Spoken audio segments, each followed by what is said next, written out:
Hi, everybody. I'm Mrs. Kenny, one of the counselors here at Heartland High School, and today I'll be going over the scheduling process for your senior year. So this video is intended for current 11th graders who are going through the procedure of selecting classes for next year when you're a 12th grader.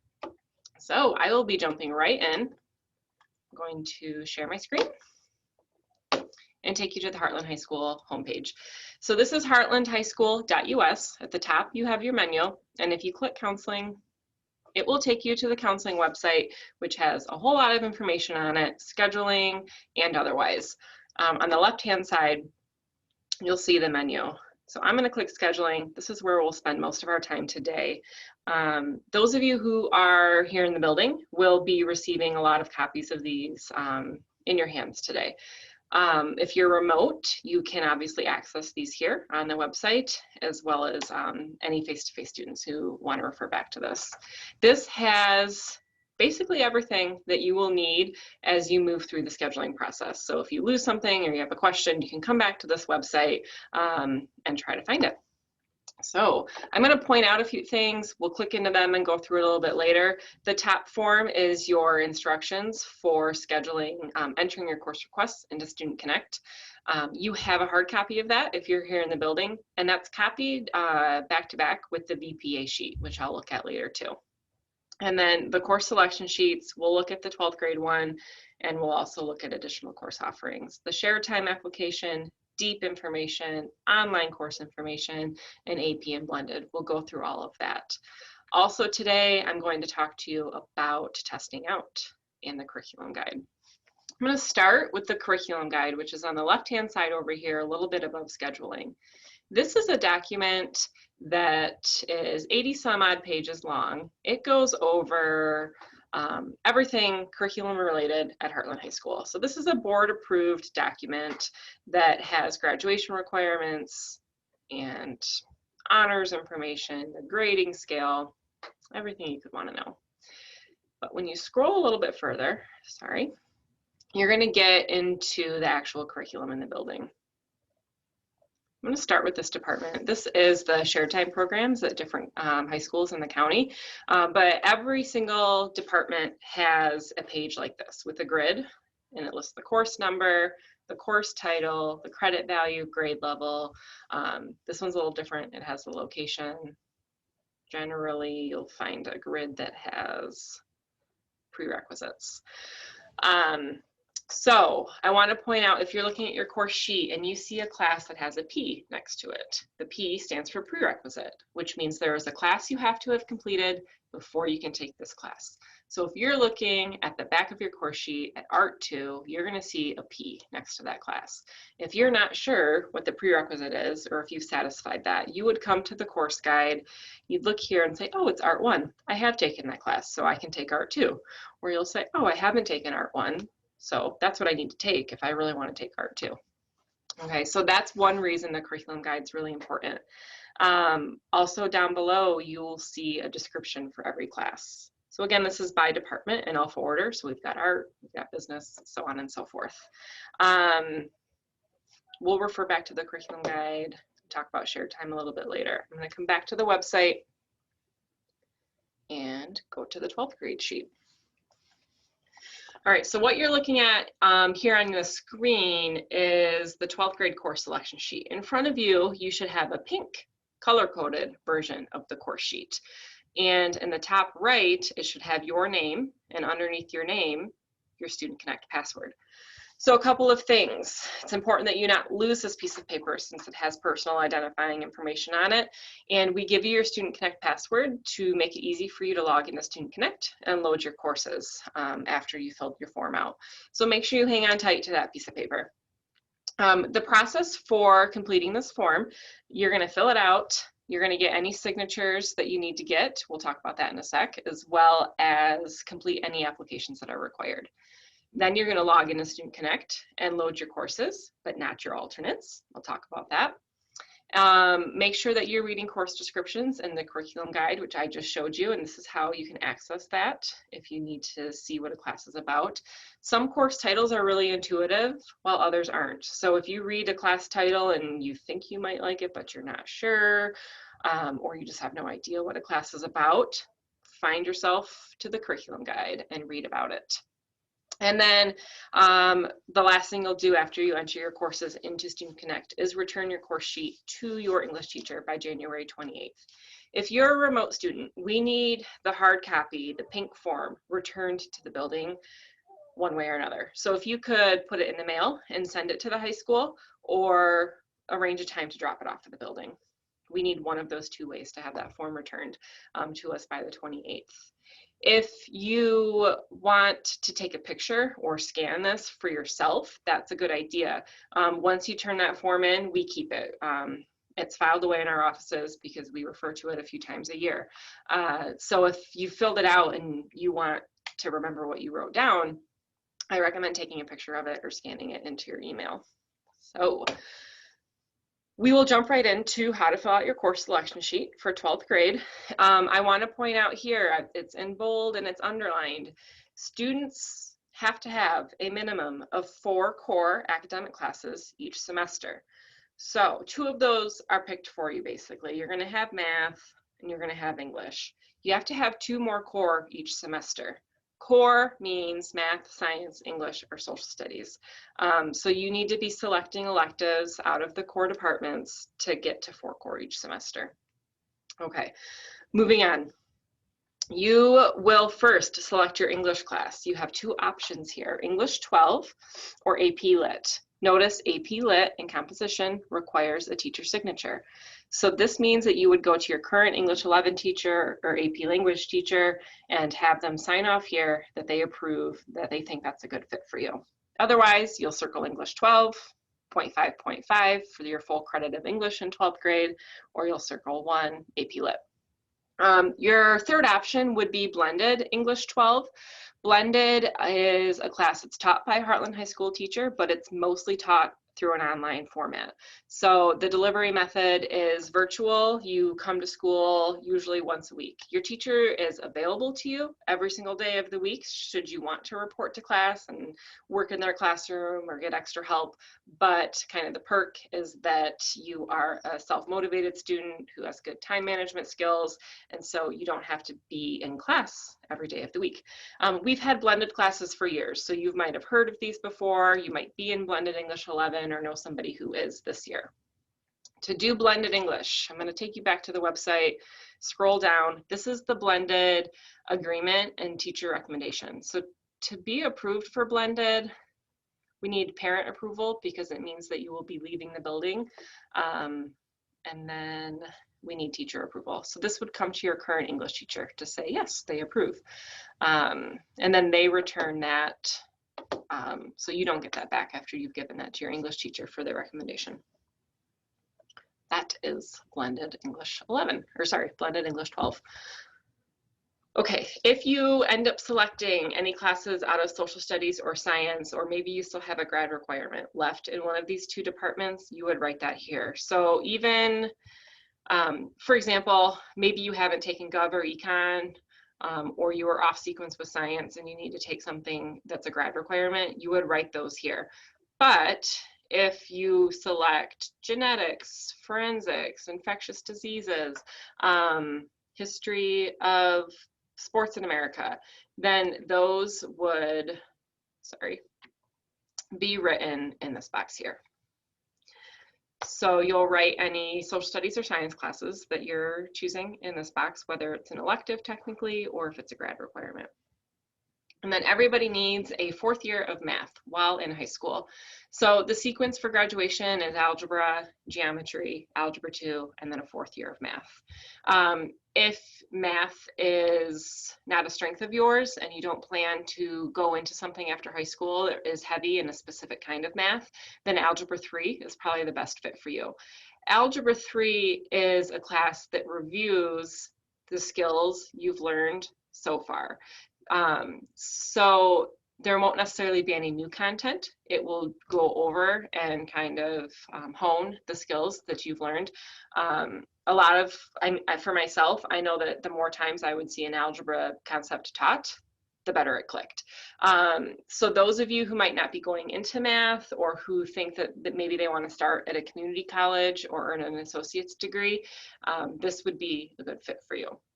If you're planning to attend you know, a four-year school and you want to go into something more math specific, like business, something in the medical field, engineering, science, then we're going to recommend a more traditional math class. We really recommend one of these traditional math classes for all seniors, just so that you're keeping your skills fresh. When you get off to college, they're going to give you a placement test, or they're going to use your SAT score as a placement tool. And having some math in your senior year, some traditional math, is going to better prepare you for that. So that's our recommendation there. Notice that basically all of these classes require a teacher signature. A couple have an application. The reason being is that we want you to be having really meaningful conversations with your current math teacher to make sure that you're moving on to the right place next year. All right, next we have world language. You might write something on this line if you haven't satisfied your world language graduation requirement, or if you're just choosing to go on. As a reminder, you have to have 2 years of the same world language. That's the Michigan Merit Curriculum graduation requirement. So to get a diploma, it's 2 years of the same language, and yes, the year you took in 8th grade counts if you took it in 8th grade. So Spanish 1 in 8th and Spanish 2 in 9th, done. Some of you may have gone on or opted to go on. That's great. You would write that on this line here. So far we have circled an English class and circled a math class, at least. And then along with that, circle the credit value that goes with it. So maybe you've circled language. This is helpful in this column that you're circling and writing the credit value so that when you get down here, you're sure to add up to 7 credits. This box that you're writing classes in and circling, this is your, in a perfect world, if I had it my way, this is what my senior year would look like. We're going to get to alternates in a second, but it's important that you make this add up to 7. If you're in choir or band or something like that, you would write that as an elective, and then fill out the rest of your course sheet with the classes that you want to take. So that is the back of your course sheet.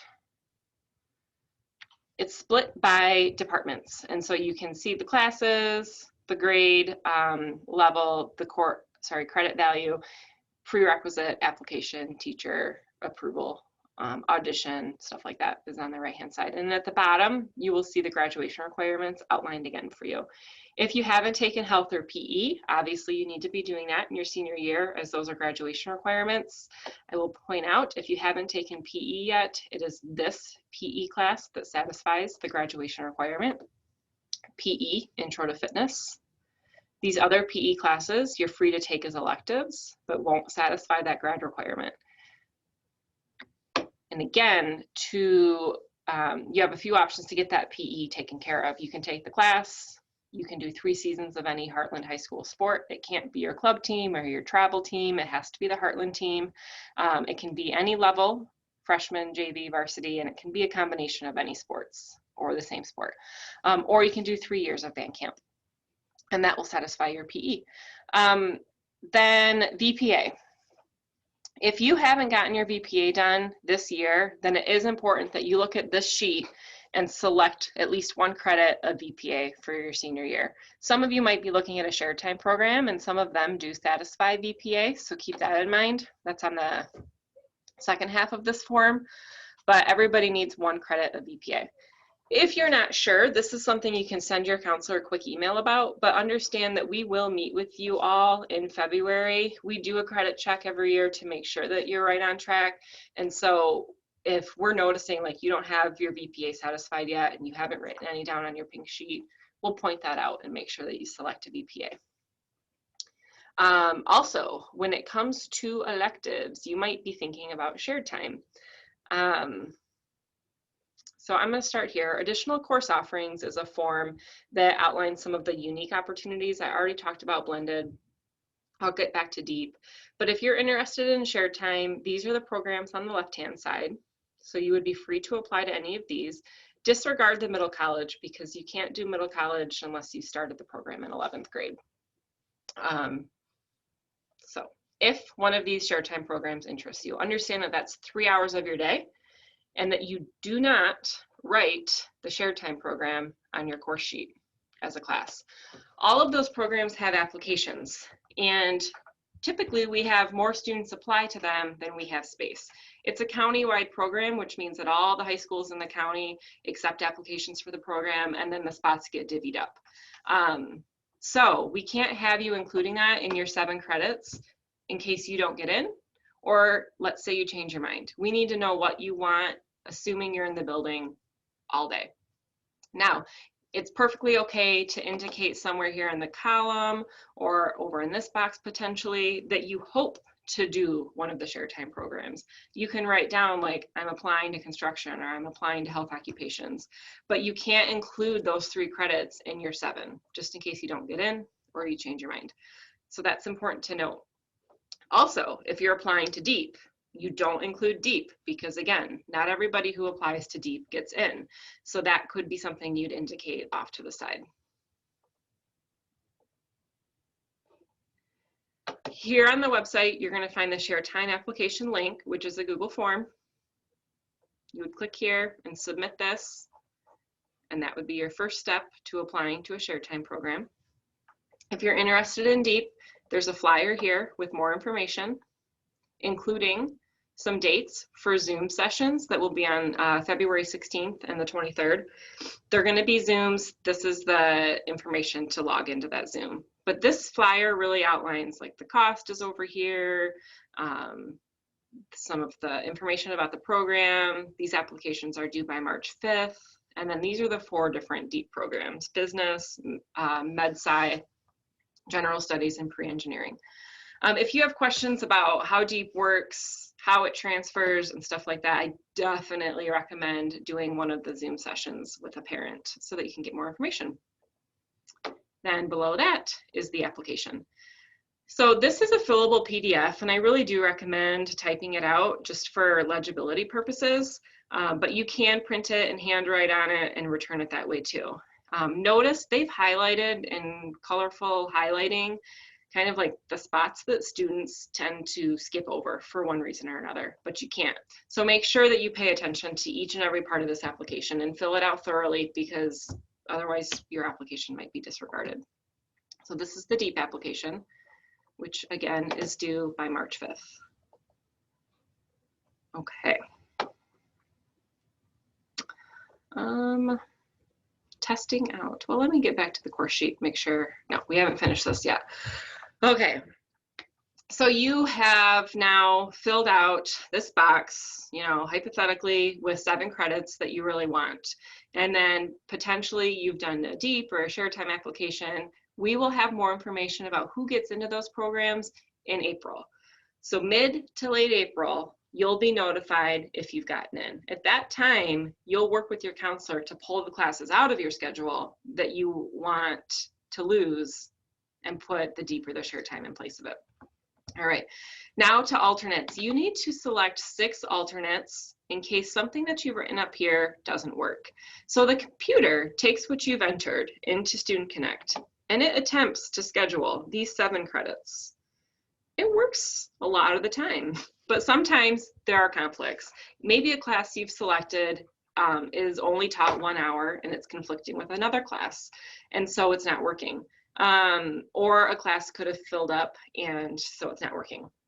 It's in those instances that the counselors pull course sheets and work with your alternates. So we'll start at the top with your first choice. It's important you rank order these because we're going to start with number 1 and move down to 6. I know some of you have ended up in your sixth choice alternate. Yes, we don't enjoy doing that. We don't do it, you know, for any reason other than we've tried the top 5 and they haven't worked. So just understand that all 6 of your alternates are fair game, and you won't be able to come to us in August and say, what do you mean I got my alternate? That was my last choice. This is why it's super important to carefully select alternates, to read course descriptions, and be sure you'll be happy in any of these classes.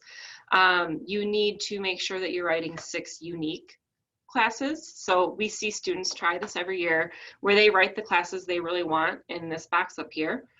So maybe they've written 4 or 5 classes, and then their alternates are those same 4 or 5 classes. So basically you haven't given us alternates. And if we get ourselves in a jam where your schedule's not working, we're left having to pick for you. And trust us, we don't want to pick for you. We try to pick classes that we think you will like, but we get it wrong sometimes. And so we'd rather not be put in that position. Additionally, you can't put any classes on here that you have already taken, or, you know, I don't recommend putting a class as an alternate that has an application. Like retailing is not a good alternate unless you've filled out the application. But really, it shouldn't be a class with an application. You need to make sure you get teacher signatures if you have to. And then if you don't pick, we'll pick for you. I thought of something else up top. If you have any classes that you need to repeat because you didn't pass them in 9th, 10th, or 11th grade, that would come up here too. So let's say you need to repeat American History B. That would be, well, you wouldn't know that yet because you're in that right now probably.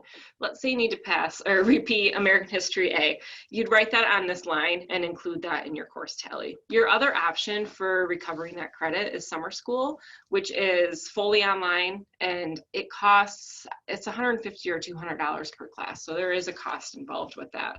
But one way or another, you would need to get that credit back. So that would come up here on your course sheet too. Okay. You're going to get parent signature, your student phone number. This is really handy when we're working on schedules into summer after you guys have gone home, so that we can ask you questions if we need to. And also this year, it'll help us reach remote students quickly if we have questions or need something clarified. If you hope to move on to Division I athletics next year, you can check this box and then have that conversation with your counselor about making sure you're eligible and how to go about all of that. Okay. Testing out, that's what I'll talk about next.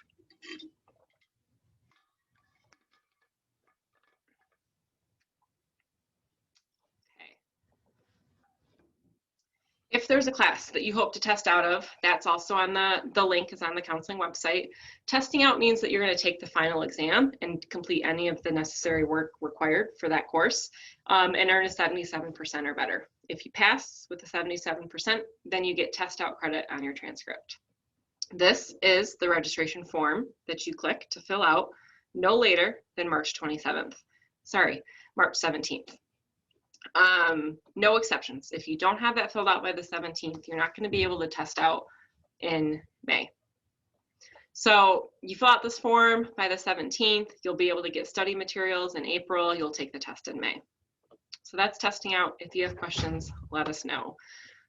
So what's coming next? Well, first let me show you, when you click counseling, it'll take us to our homepage. This is the counseling department. You can give us a call here and you'll be directed to your counselor by alphabet, or you can send us an email. We're all first and last name at heartlandschools.us. So feel free to stop by if you're face-to-face, send us an email, give us a phone call, whatever works if you have questions between now and February. The next thing that will be happening, once we collect these at the end of January, we will meet with every student in February. You're probably familiar with this process where your English class would come down to the Career Center, which is the lab connected to the counseling office, and meet with us in our offices to review your course selections. We're going to do something similar, but we'll be in the media center this year so that we can spread out a little bit more. And so at that time, we will be checking your course sheet for teacher signatures. We'll have answers about classes for with applications, so we'll be able to give you that information. We'll talk more if you're interested in deep or shared time. We will make sure that your course requests make sense for graduation purposes. We'll look at your credit check, and we'll make sure that everything that's been entered into the computer is accurate. So that happens in February. Remote students, you will have the opportunity to come into the building on Friday, February 26th, if you want to meet individually with your counselor. That's not to say that we're not available before then, obviously, to email or call or Zoom or Google Meet or something if you have questions. February gets tight with those other scheduling meetings, but obviously send us an email, we'll work that out, we'll get your questions answered. But on Friday the 26th, we'll have time carved out for you guys to come in and meet with us. If you have questions, let us know. There's one other thing I want to say. Between now and the end of the school year, you can make changes. So you turn everything in, you meet with us in February, and then you have like a panic moment and you want to change something on your course sheet. You can come and see us, send us an email, say that you want to change X, Y, and Z. We might want to make sure that your parent approves of that change, but we will work through that process at that time. After school is out, you're stuck. We take the course selections that you guys enter into the computer and we work with those numbers to try to make a master schedule. So after that, we don't have the flexibility to be able to say like, you can come out of this class and into that class, because it's a tight schedule built based on the classes you guys said that you wanted. So it's important to note that you need to make any changes before the end of the school year. Let me make sure one more time that I didn't forget anything before I click out of youths and let you guys go. I think that's everything. So yeah, let us know if you have questions, and we'll be in the counseling office for you, okay? Bye.